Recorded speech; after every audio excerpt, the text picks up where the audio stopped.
Je traduis pour Joel Axelson. Et dans cette session, on va voir les aides pour les verticaux pour Joël 1, 1 à 2, 17. Et ces passages sont les deux sections de jugement dans ce livre. Et donc on a le premier cycle dans Joël 1, 1 à 20, où on a la possible plaie de sauterelle et ensuite le premier appel à la repentance. Et il y a deux possibilités, on peut le voir comme une plaie de sauterelle qui vient juste d'arriver. Et le pays et le peuple sont dévastés. Et Joël pointe vers ces événements pour montrer qu'ils doivent vraiment se repentir. Parce qu'un prochain jugement est en train d'arriver, c'est ce qui va parler au chapitre 2. Ou on peut l'interpréter comme une plaie de sauterelle ou une armée, une invasion d'armée qui va s'abattre sur eux.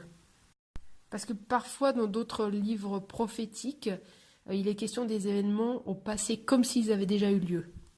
Donc c'est à vous de voir, moi je le vois un peu comme une plaie de sauterelle qui a déjà eu lieu, mais je vous laisse décider vous-même. Mais le sujet central dans ce premier cycle, c'est vraiment de voir en quoi tout ce qui va arriver ou est déjà arrivé affecte tout le peuple, les animaux, le pays. Et c'est une image des malédictions de l'Alliance. Il n'y a aucun péché spécifique qui sont mentionnés ici, mais c'est juste le jugement et le résultat du jugement. Et donc il commence au chapitre 1, verset 2, en disant « Écoutez ceci, vous les anciens, prêtez l'oreille, vous tous, habitants du pays. Cela s'est-il passé de votre temps, ou même du temps de vos pères ?» Et en gros, ce qu'il dit ici, c'est que ce qui s'est passé ou va se passer est si horrible que ça n'est jamais arrivé auparavant.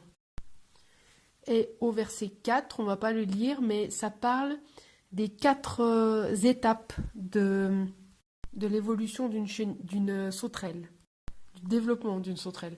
Mais où ça peut aussi être un langage figuré pour dire à quel point ce jugement est dévastateur. Et au verset 5 à 12 du chapitre 1, Joël s'adresse à des groupes de personnes spécifiques. Au verset 5, il parle aux ivrognes. Au verset 9, aux prêtres.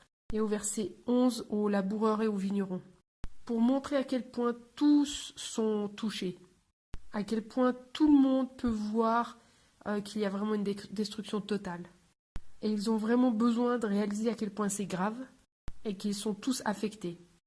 Et au verset 7, il est dit « Elle a fait une désolation de ma vigne, elle s'est acharnée sur mon figuier, elle l'a complètement dépouillé, abattu.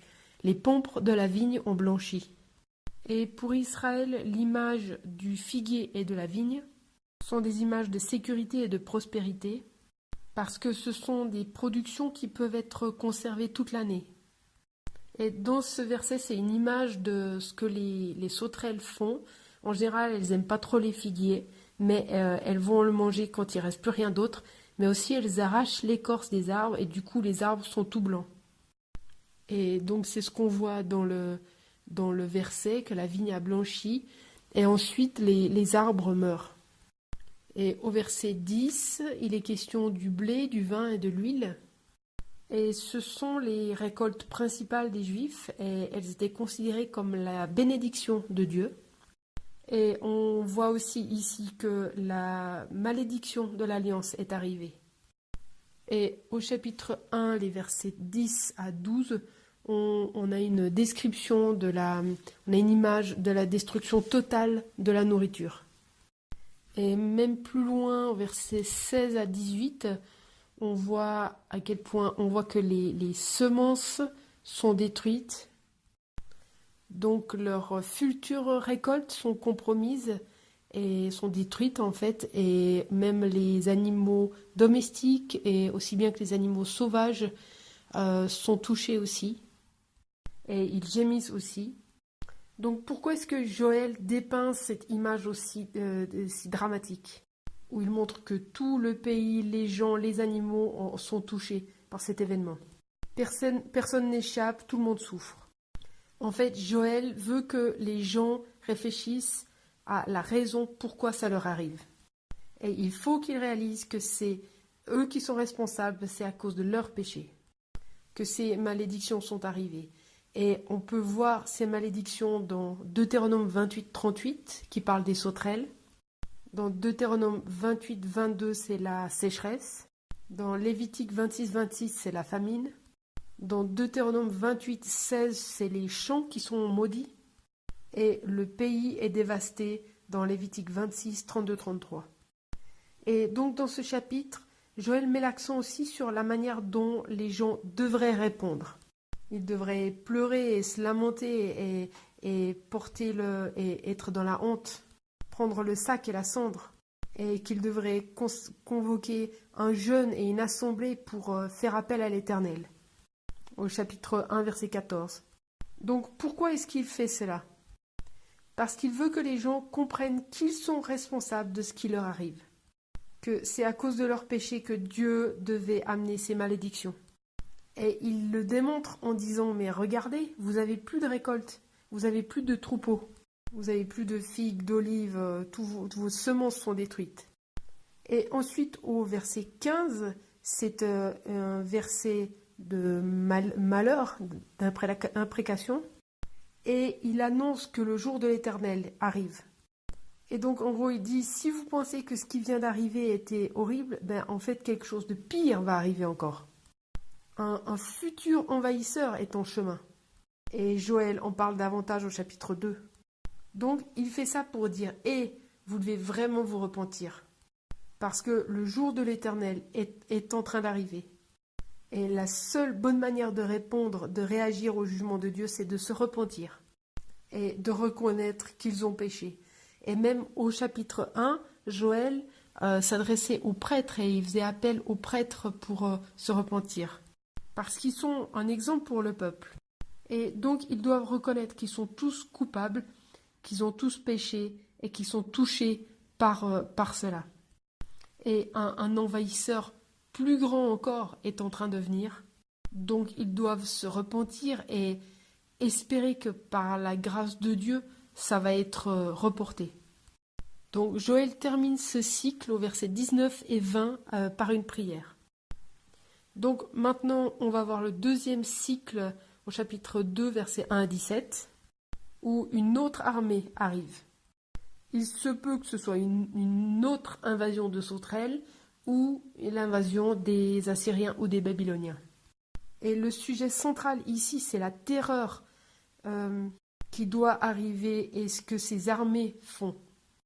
Donc il commence au chapitre 2, verset 1, en disant « Sonnez du cor en Sion, lancez la clameur sur ma montagne sainte, car le jour de l'Éternel vient. » Et la sonnerie du cor, c'est en fait une sonnerie d'alarme, d'alerte, pour dire qu'un envahisseur arrive. Et au chapitre 2, verset 2, on voit la description de cet envahisseur. Cette armée d'envahisseurs est comme une nuée de ténèbres, d'obscurité, qui se déploie sur les montagnes parce qu'ils sont si nombreux et qui recouvrent tout. Et au verset 4, ils sont comparés à des chevaux, des cavaliers, parce qu'ils avancent si rapidement. Et au verset 5 et 6, on a le bruit de cette armée qui arrive et la terreur qu'elle provoque dans les personnes.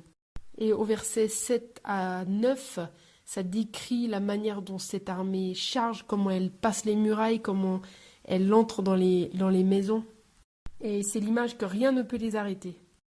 Et ensuite au verset 11, l'Éternel dit que c'est son armée, parce qu'il utilise cette nation ou ces sauterelles pour accomplir sa volonté, son jugement. Ensuite, on arrive au verset 12 à 17 et on a le deuxième appel à la repentance. Donc, qu'est-ce qu'il veut que les gens fassent?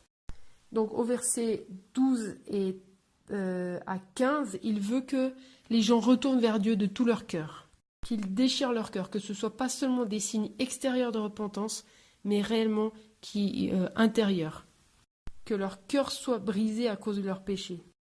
Et au verset 15, il appelle à un jeûne communautaire, à une assemblée de tout le peuple, ce qui inclut aussi les prêtres et les responsables, parce qu'ils sont tous responsables de ce qui se passe, afin qu'ils se repentent tous ensemble. Et de 12 à 13, c'est un peu un jeu de mots. En fait, il dit Revenez à moi de tout votre cœur. Et au verset 13, et revenez à l'Éternel votre Dieu, car il fait grâce, il est compatissant, lent à la colère et riche en bienveillance, et il regrette le malheur qu'il envoie. Et donc il donne comme une raison pour qu'ils reviennent à Dieu. En fait, c'est comme s'il dit que quand ils reviennent à Dieu, alors Dieu va revenir vers eux. Même si le jugement est là et qu'il a peut-être déjà commencé, et même si il y a ce jour de l'Éternel qui arrive dans l'avenir, il n'est pas trop tard. Dieu peut empêcher ce jugement de venir. Donc repentez-vous tant qu'il est temps et mettez votre espérance en Dieu. Et le verset qu'on vient de lire qui parle du caractère de Dieu a été pris d'Exode 34, 6 à 7. Et donc, parce que le cœur de Dieu, c'est de pardonner. C'est son désir de changer le jugement en bénédiction. S'ils veulent simplement se repentir. Et Deutéronome 31 à 6 montre que si le peuple cherche à revenir à Dieu après avoir expérimenté un jugement ou une malédiction de la part de Dieu, s'ils reviennent à Dieu et se repentent, Dieu va leur donner les bénédictions de l'alliance à nouveau. Donc il est possible pour ces gens d'empêcher le jugement de Dieu d'arriver pendant leur époque. Et Dieu peut envoyer ces bénédictions comme on le voit à la fin de ce livre. Donc ça me fait penser au fait que Dieu veut réellement pardonner, c'est son cœur. Il veut vraiment manifester sa grâce, c'est son cœur. Et souvent, il manifeste sa grâce même lorsqu'on ne le mérite pas. Et la seule bonne réponse à sa grâce et à son salut, c'est pour nous de répondre dans la repentance et d'être rapide à se repentir. Et de ne pas endurcir nos cœurs, mais de retourner rapidement à Dieu et de gérer notre péché. Merci, c'est la fin de cette session. La fin de cette session.